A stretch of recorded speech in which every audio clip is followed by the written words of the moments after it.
Good evening and welcome to another episode of Unscripted and Unchained RPG Review. I am DM Bluddworth, and as you can see by the graphics, this evening's video is a Session 3 recap of my AD&D First Edition Greyhawk campaign.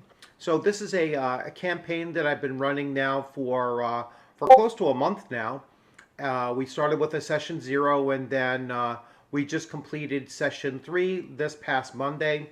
We play from 7 to 10:30 p.m. Eastern Time, and then I've been taking the opportunity to make the video make the recap videos usually by Wednesday, and then this will post Thursday 7 p.m.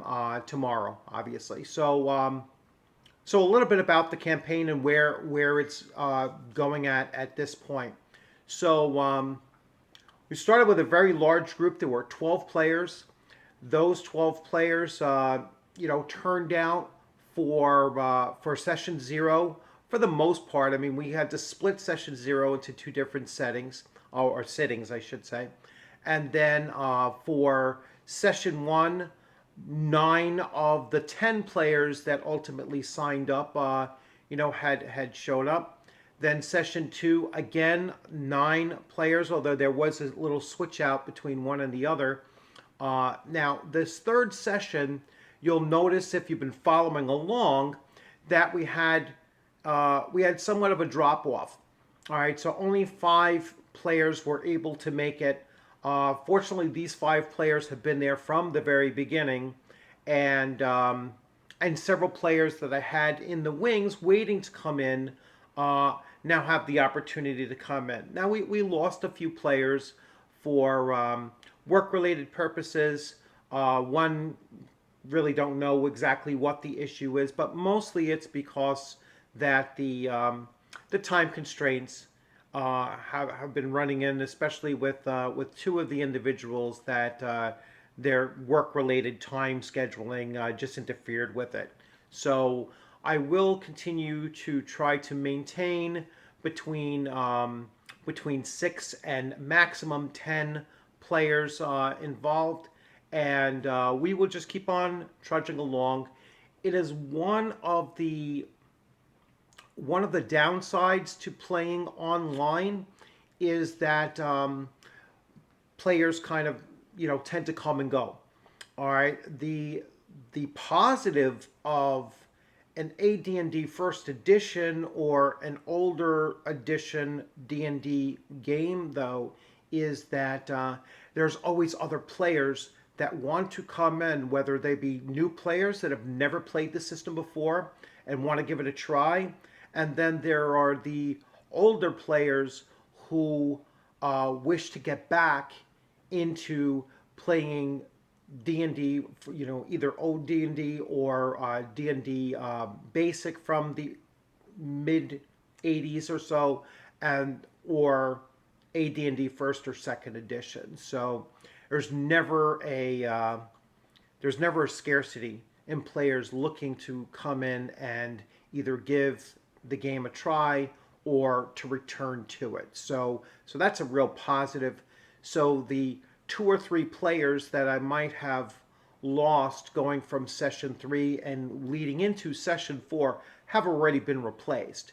So we're back to about 11 players on the roster, and next Monday night we'll see how many show up.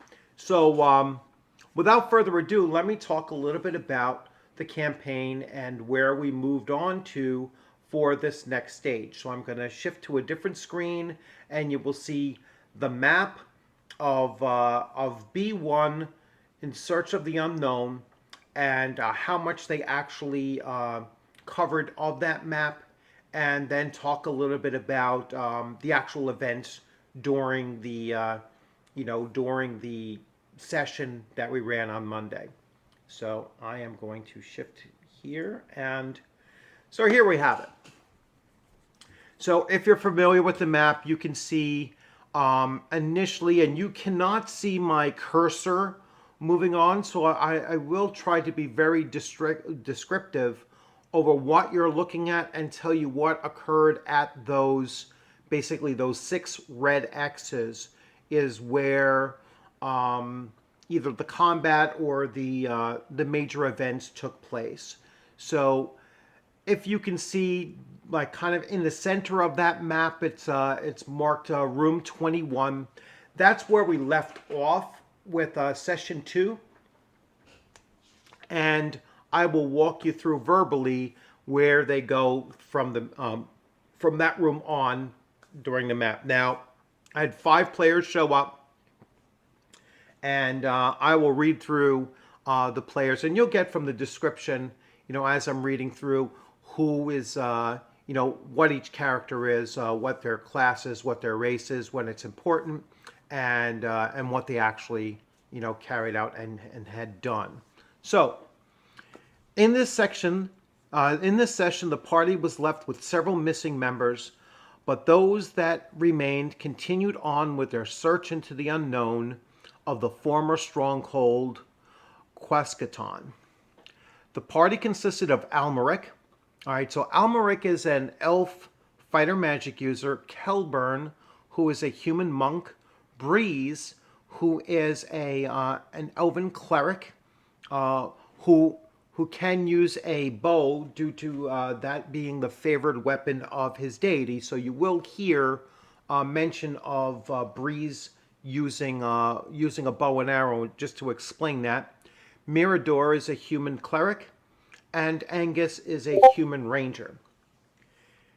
Making their way out of the meeting room, where they had clashed with what they suspect were a group of humanoid leaders, they exited and traveled through the aging halls towards the north. Cautiously moving forward, they came into a large and strange room. By its initial appearance, it was clear that this room was once a garden, but now it was overgrown with weeds, molds, and many forms of fungi. There were what appeared to be fountains at 2 different sides of the L-shaped room,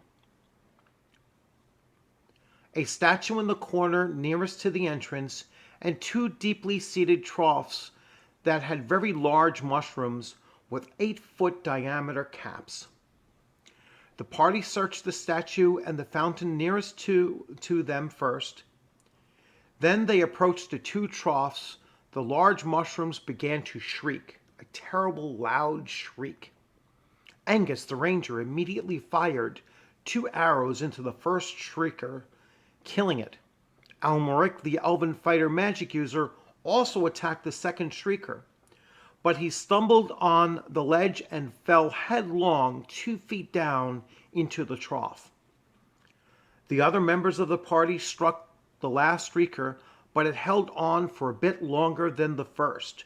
Shortly thereafter, mere moments, the last of the shriekers was taken down. Almeric, being in the trough, discovered a body of a fallen human he believed. Once wearing studded leather armor, now useless from decay and the damage from the 3 arrows in its back. On this body, Almeric discovered a coin purse and a gold ring. Then the party heard a faint sound of chittering or squeaking coming from the north. The fountain, which issued no water, suddenly erupted with 5 giant rats coming from its dried basin. The party made very short work of the 5 rats. Then they used the carcass of the shrieker to plug the hole in the bottom of the basin to prevent more rats from coming through. Searching the rest of the room, they discovered nothing else of any interest in this former garden. So this is all taking place where you see the 2 red X's in room 22, just north of room 21, where they first started off this session. So they knew that they had to backtrack down, and they were going to come down towards that door to the south. Backtracking a bit, they made a new turn into an unexplored hallway that went in a series of 90-degree turns like a maze, but with only one path forward. They did pass a door, which they did not open, but left 1 member behind to guard the door. On On one of the many turns, they encountered another door and opened it, revealing their companion on the other side. They then continued forward around another bend. They were suddenly hit with a foul smell of what seemed to be rotting refuse.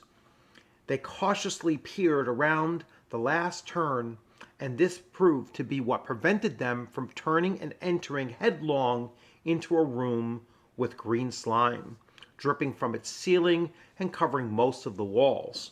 In the center of the room was a pile of refuse being consumed by the green slime. Almeric decided that he would light an oil flask to throw into the green slime.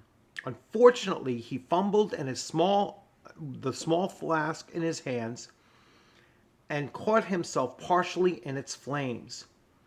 Angered, or perhaps embarrassed, he lit and threw a second flask, this time hitting full on the core of the green slime's mass. A brief inferno raged. The party realized that this was nothing more than a garbage room and departed without wasting any more time. So the Elven Fighter magic user did take some of the splash damage from his fumbled oil flask, and fortunately he didn't take too much damage from it. Backtracking once again, they started making their way towards the southern door, where they had first entered this portion of the complex. So now we're down at the bottom of the map, kind of in the center, and you'll see that little door there. Passing through the door, they headed westward, and after not more than 30 feet from around the corner came 4 kobolds, pushing a wheelbarrow full of refuse. So now they kind of put it together that that certainly was like a garbage dump, and here are four kobolds pushing this wheelbarrow along the way, filled with more garbage. The adventure party caught the diminutive reptilian dog creatures by surprise. The arrows of the ranger and the elven cleric flew, killing all 4 before they could even react to the intruders. The party continued to push onwards, down a very long corridor that eventually led to a rougher hewn and winding passage. So now they're coming along that westward pathway, and then as you can see where it S-curves, they're starting to approach the 5th X.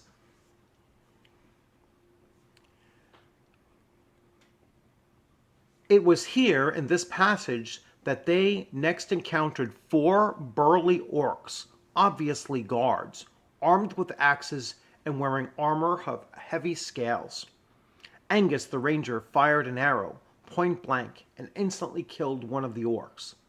Mirador the cleric used the time of the party's surprise ambush on the orcs to cast a bless spell, granting his party his deity's favor in the hunt. The combat then turned to a bloody hand-to-hand. Both Kilburn, the monk, and Almeric, the elven fighter magic user, finished off 2 more orcs. The ranger, Angus, finished off the final with a bow shot. The party then searched the orc bodies and looted their useful gear. One suit of scale mail was actually better than what Angus was wearing and suitable for his size. And so he spent about 4 or 5 minutes there actually, picking through it and then switching out armor. Pushing forward, the hallway returned to its finished off construction, and the party returned to their protocol of searching for traps and other secrets. And then Breeze, the health cleric, discovered a secret door. The door pushed inward a bit and then slid to the side, the group at the ready. Almeric at the front, with his infravision, immediately picked up the scurrying bodies of more giant rats. The rats were ferocious, perhaps defending their nest, a total of 7 of them. Of course, the ranger killed the first with his arrows, but the rest swarmed. Both Mirador who is the a cleric, and Breeze took nasty bites, and Kelburn missed with a very unlucky strike and injured his own foot with his small curved blade. But despite their minor injuries, the party prevailed. They inspected the room, discovering not much more than construction supplies, and Breeze used both prayer to heal Almeric and his own knowledge of natural healing to take care of his own minor injury. Having spent several hours delving into Quescaton, the party decided to take a short rest and take stock of their supplies of arrows, torches, and other items they had expended.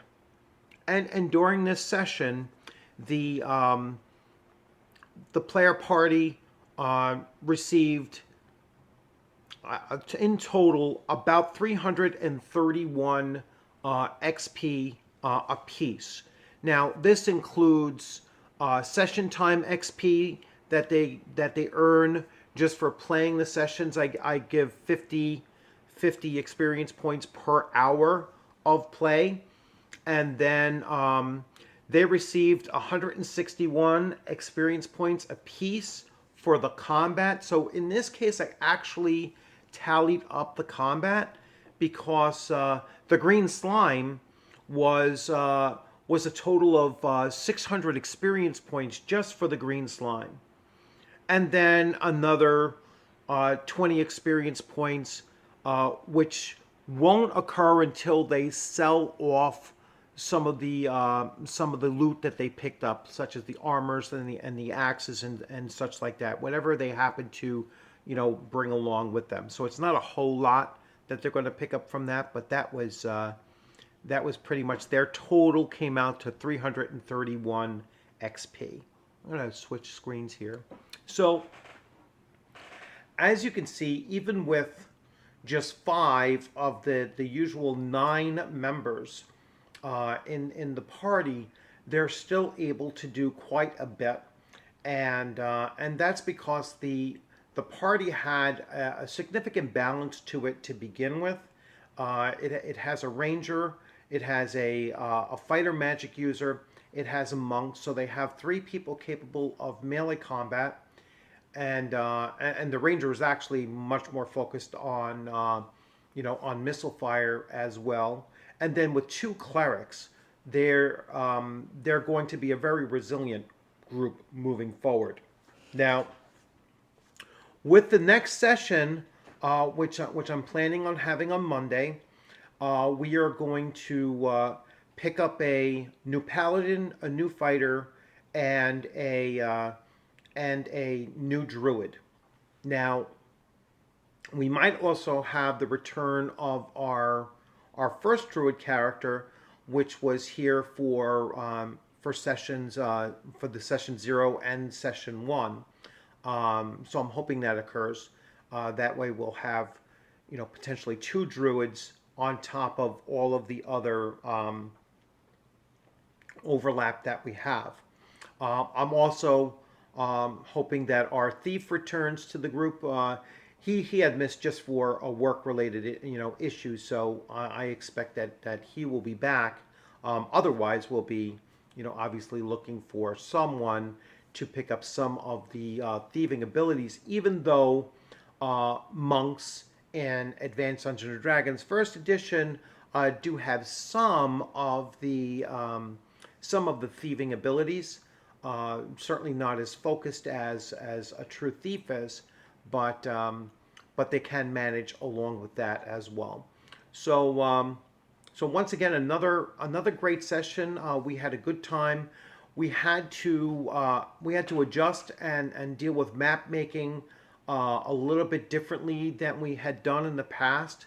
So we used Roll20 and just the grid, the blank grid that comes with it, and then kind of hand drawing it, freehanding it on there. I just have to get better at doing that, but that's something that that's something that I would prefer the players actually using graph paper, and then we can compare later on. But we'll keep on playing around with some of the functions of Roll20 for doing that, for the purposes of that. So once again, I hope you enjoyed this video. I hope that you like the the way that the recaps are going, and I will continue to encourage my players to come in and answer your questions as they did in the last session. Um, the last session video, some people had asked questions, and the players in the campaign actually went on and answered those questions or addressed some of the things that were mentioned there. So that's the kind of interaction that I'm hoping to continue with these recaps. Is that the players from the group will come on there and answer any questions that you have, or just give their own impressions of how the campaign is coming along as well. And of course, I will keep on putting up these every Thursday night, and including the map as they continue to uncover the map sections.